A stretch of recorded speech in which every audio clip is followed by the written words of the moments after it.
సర్వాధికారియు నిరంతర స్తోత్రార్హుడు యేసుక్రీస్తు ప్రభు వారి ప్రశస్త నామంలో ఉదయకాలపు వర్తమానాల కొరకు ఎదురు చూస్తున్న మీ అందరికీ ఇమాన్యుయల్ మినిస్ట్రీస్ తరపున మా శుభాభివందనాలు తెలియచేస్తూ ఉన్నాను.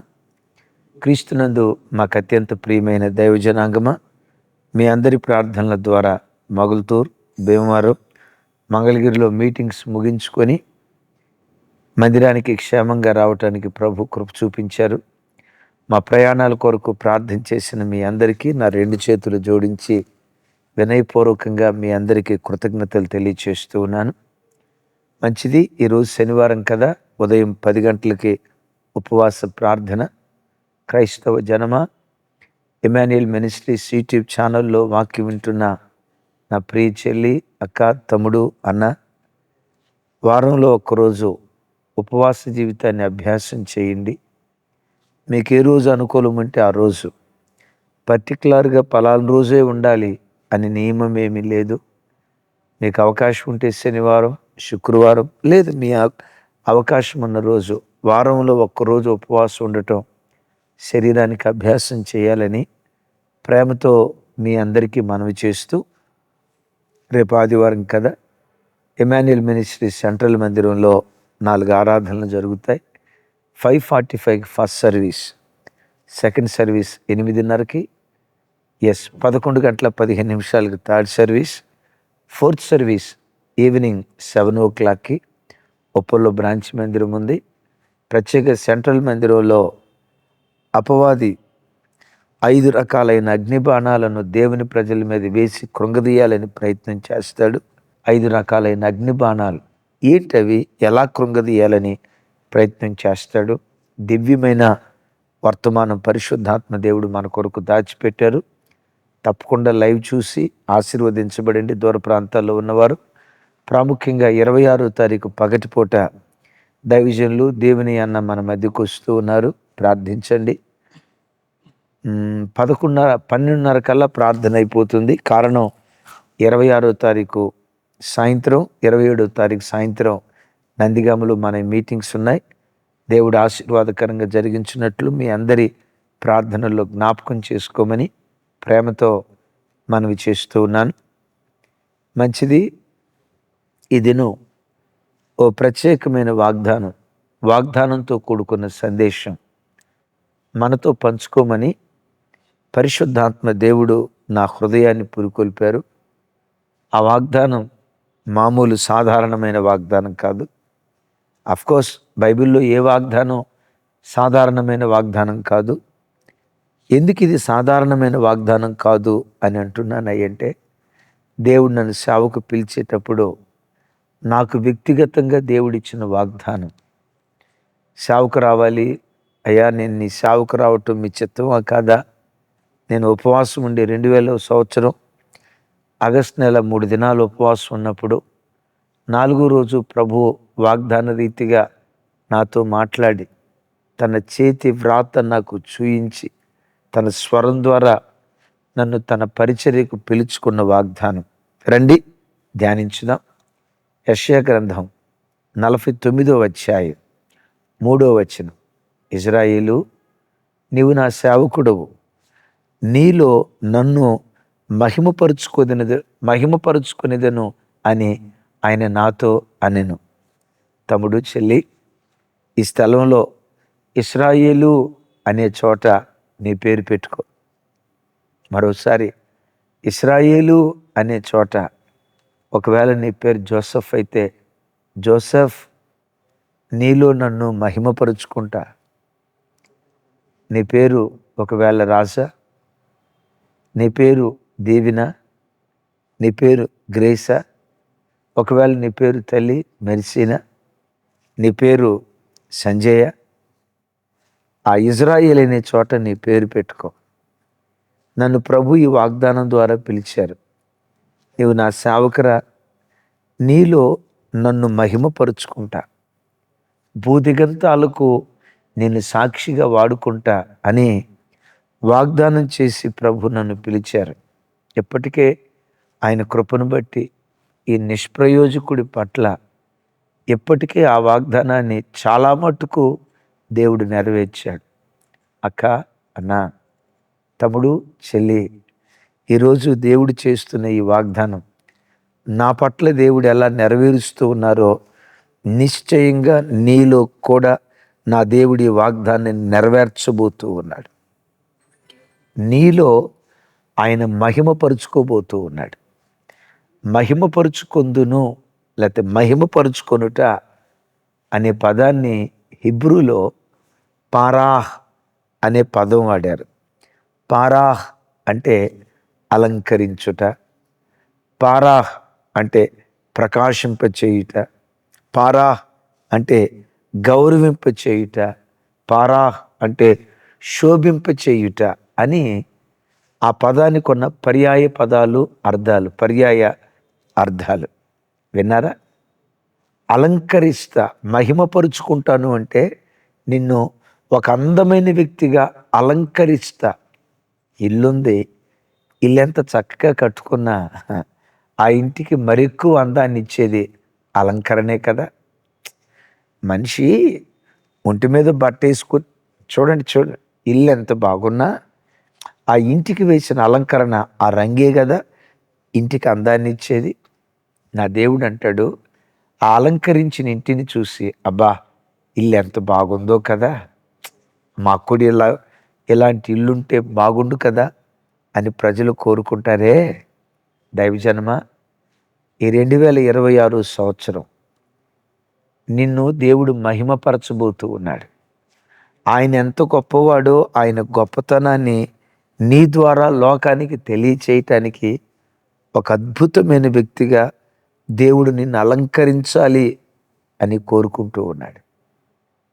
నిన్ను ఒక అద్భుతమైన వ్యక్తిగా గౌరవింప చేయాలి అని దేవుడు కోరుకుంటూ ఉన్నాడు. దానికి మించి ఒక తేజస్సుతో కూడుకున్న వ్యక్తిగా, ఒక ప్రకాశమానమైన వ్యక్తిగా దేవుడు నిన్ను అలంకరించాలి అని నా దేవుడు కోరుకుంటూ ఉన్నాడు. ఈ భూమి మీద నీలో దేవుడు మహిమపరచబడాలంటే మనం చేయాల్సిన 3 పనులు ఉన్నాయి. ఈ పనులు గనక చేయగలిగితే దేవుడు ఎంత గొప్పోడో నీ ద్వారా లోకానికి దేవుడు తెలియచేస్తాడు. ఈ 3 పనులు గనక నువ్వు చేయగలిగితే నిన్ను ఒక అద్భుతమైన వ్యక్తిగా, ఓ పరిశుద్ధమైన వ్యక్తిగా అలంకరిస్తాడు. ఓ సాత్వికుడుగా అలంకరిస్తాడు. ఓ నీతిపరుడుగా అలంకరిస్తాడు. ఓ యథార్థవాదిగా అలంకరిస్తాడు. సత్యానికి సాక్షిగా అలంకరిస్తాడు. నీతి విలువలు కలిగిన వ్యక్తిగా దేవుడు నిన్ను అలంకరించటం ప్రారంభిస్తాడు. ఎలాంటి గొప్ప అలంకరణ నీకు నాకు, ఎలాంటి గొప్ప గౌరవం నీకు నాకు దేవుడు ఇవ్వాలంటే మనం చేయాల్సిన 3 పనులు ఉన్నాయి. చూడండి, యెషయా గ్రంథం 60వ అధ్యాయం 13వ వచనం ఒకసారి చూడండి. యెషయా గ్రంథం 60వ అధ్యాయం 13వ వచనం. రైట్, 13వ వచనం చివరి భాగం. సరే, నా పరిశుద్ధ ఆలయం అలంకారము నిమిత్తమై లెబానోను శ్రేష్టమైన దేవదారు వృక్షములను, సరళ వృక్షములను, గొంజి చెట్లను నీ యొద్దకు తేబడును. నేను నా పాదస్థలమును మహిమపరిచెదను. విన్నారా? నా పాదస్థలమును మహిమపరిచెదను. పైన మందిరం అన్నాడు, పరిశుద్ధాలయం అన్నాడు, క్రింద పాదస్థలము అన్నాడు. క్రైస్తవ జనమ, ఏ క్రైస్తవుడైతే దేవుని పాదస్థలానికి వస్తాడో, దేవుని పాదస్థలానికి వచ్చిన ప్రతి క్రైస్తవుణ్ణి దేవుడు మహిమపరచటం ప్రారంభిస్తాడు. దైవజనమ, రాజుల పాదాలను ఆశ్రయించటం కాదు, అధికారుల పాదాలను ఆశ్రయించటం కాదు, దేవుని పాదస్థలాన్ని నువ్వు ఆశ్రయించగలిగితే నిన్ను మహిమపరుస్తాడు. నీ పిల్లలను మహిమపరుస్తాడు. నువ్వు బ్రతికే ప్రతి చోట దేవుడు నిన్ను మహిమపరచడం ప్రారంభిస్తాడు. అవునా? తన పాదస్థలాన్ని ఆశ్రయించిన వారిని దేవుడు మహిమపరుస్తాడా? అద్భుతం. రూతు గ్రంథం ఒకసారి చూడండి. రూతు గ్రంథం 3వ అధ్యాయంలో రూతు బోయాజు పాదాల మీద పడింది, ఆ పాదాల దగ్గర పండుకుంది. బోయాజు పాదస్థలాన్ని ఆశ్రయించిన రూతును బోయాజు ఏం చేశాడు? బోయాజు ఏం చేశాడు అంటారు ఏంటండి? వివరించడానికి మాటలు చాలని ఆ గొప్ప ఆధిక్యత ఇచ్చాడు. ఆ పంట పొలానికి దాసురాలిగా వస్తే తన పాదాలను ఆశ్రయించిన తర్వాత ఆ పంట పొలానికి యజమానురాలిగా మార్చాడు.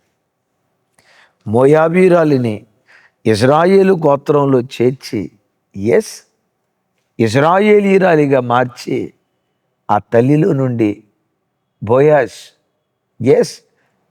బోయాజ్ రూతుల్లో నుండి, ఆ రూతులో నుండి ఒబేదు, యెషయి, దావీదు, ఆ దావీదులో నుండి లోకరక్షకుడు. బాబోయ్, రూతు బ్రతుకు ఎంత ధన్యం ఎందుకు అయిపోయిందో తెలుసా? బోయాజు పాదాలను ఆశ్రయించింది. తమ్ముడు, చెల్లి, బోయాజు పాదాలను ఆశ్రయించిన స్త్రీకే అంత మహిమ దొరికితే బోయాజు కంటే శ్రేష్ఠుడు, అసలు ఆ బోయాజుకు ఆశీర్వాదం ఇచ్చిన దేవుని పాదాలను నేను ఆశ్రయిస్తే మన బ్రతుకు ఎంత ధన్యకరం దేవుడు చేస్తాడో కదా. మోయాబు వంశావళి శాపగ్రస్తపు వంశావళి. నీ వంశం తాగుబోతుల వంశమా? తిరుగుబోతుల వంశమా? అక్రమ కార్యాలు చేసే ప్రజల వంశమా? చెడి పడి పాడైపోయిన బ్రతుకులతో నిండుకున్న వంశమా? నా మాట విను. రూతు బోయాజు పాదాలను ఆశ్రయించినట్లుగా దేవుని పాదస్థలాన్ని ఆశ్రయించు. నీలో దేవుడు మహిమపరచబట్టం ప్రారంభిస్తాడు. దేవుని పాదస్థలం నంబర్ 1 దేవుని మందిరానికి గుర్తు. రేపు ఆదివారం కదా తల్లి, చెల్లి, తమ్ముడు, అన్న, రేపు ఆదివారం కదా, మీ అన్నగా, మీ కుటుంబ సభ్యునిగా నా చేతులెత్తి దండం పెట్టి చెప్తున్నా, కుటుంబాలుగా మందిరానికి వెళ్ళండి. ఒక్క నిమిషం కూడా మందిరానికి ఆలస్యంగా వెళ్ళొద్దు. దైవ సేవకులారా, మీలో కొంతమంది అసలు ఆరాధనేట సమయపాలన లేకుండా ప్రారంభిస్తున్నారట. చాలామంది చెప్తూ ఉన్నారు. గంటలు ఆదివారపు ఆరాధన కొనసాగించకండి. సమయానికి ప్రారంభించండి, సమయానికి ముగించండి. ప్రజలకు విసుగు తెచ్చేటట్లుగా చేయొద్దు. మంచిది. దేవుడు మన ద్వారా మహిమపరచబడాలంటే దేవుని మందిరమనే దేవుని పాద సన్నిధికి మనం వచ్చేవారిగా ఉండాలి. రెండో మాట చెప్పమంటారా? దేవుని పాదస్థలం ఏదో తెలుసా?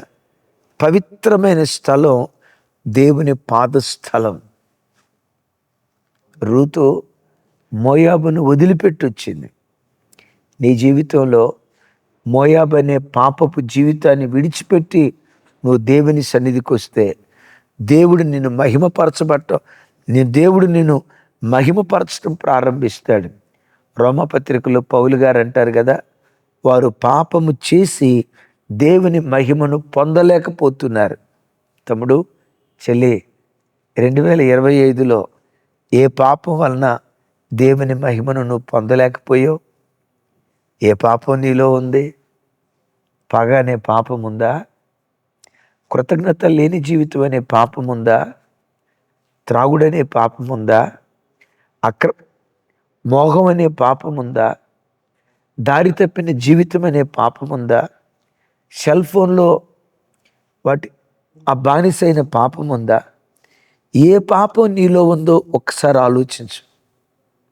ఈ వాక్యం వింటుండగా నీ పాపాన్ని విడిచిపెట్టి నువ్వు దేవుని సన్నిధికి వెళ్తే, నీ పాపాన్ని విడిచిపెట్టి పరిశుద్ధాలంకారాలు ధరించుకొని నువ్వు దేవుని సన్నిధికి వెళ్తే దేవుడు నిన్ను అలంకరించడం ప్రారంభిస్తాడు, నిన్ను మహిమపరచడం ప్రారంభిస్తాడు. యేసయ్యకి మహిమ కలుగును గాక. తప్పిపోయిన కుమారుడు పందుల మధ్యలో ఉన్నప్పుడు అతనికి బుద్ధి వచ్చి ఏమొచ్చింది? అతనికి బుద్ధి వచ్చి నా తండ్రి యొద్దకు వెళ్తానని ఆ పందుల పొట్టును అపవిత్రమైన స్థలాన్ని విడిచిపెట్టి మారు మనసు పొంది తండ్రి దగ్గరికి వెళ్ళాడు. ఆ తండ్రి కొడుకుని ఎంత మహిమపరిచాడు. వినండి, కొడుకు అనుకున్నాడు, నాన్న నీ కొడుకుగా కాదు, నీ కూలివాడిగా నన్ను చేర్చుకో, కుమారుడిగా కాదు కూలివాడిగా చేర్చుకో అనంటే ఆ తండ్రి ఏమన్నాడు తెలుసా? నువ్వెప్పటికీ కూలివాడు కాదు బిడ్డ, నువ్వెప్పటికీ నా కుమారుడివే అని చెప్పులు తొడిగి, ఉంగరం తొడిగి, ప్రశస్తమైన వస్త్రాలు తొడిగి, కొవ్విన దూడను వధించి పండగ చేశాడు. కొడుకుని ఎంత మహిమపరిచాడు. ఎందుకు కొడుకుని ఆ తండ్రి మహిమపరిచాడు తెలుసా? పందుల సహవాసాన్ని విడిచిపెట్టి వచ్చాడు, తండ్రికి దగ్గరగా వచ్చాడు. తమ్ముడు, ఏ అపవిత్రత అనే బురదల పందులోకంలో నువ్వు బ్రతుకుతున్నావో ఒక్కసారి ఆలోచించు. ఈరోజే వాటిని విడిచిపెట్టి రేపు పవిత్రమైన పరిశుద్ధమైన అలంకారాలు ధరించి నీ పాద సన్నిధికి వస్తానయ్యా అని దేవుని సన్నిధికి వెళ్ళు. నువ్వే గ్రామంలో బ్రతుకుతున్న తమ్ముడు, నీలో దేవుడు మహిమపరచబడాలని కోరుకుంటున్నాడు. దేవుడు ఎంత గొప్పవాడో లోకానికి తెలియటానికి ఒక వ్యక్తి దేవునికి కావాలి. నేనంట ఆ వ్యక్తివి నీవై ఎందుకు ఉండకూడదు?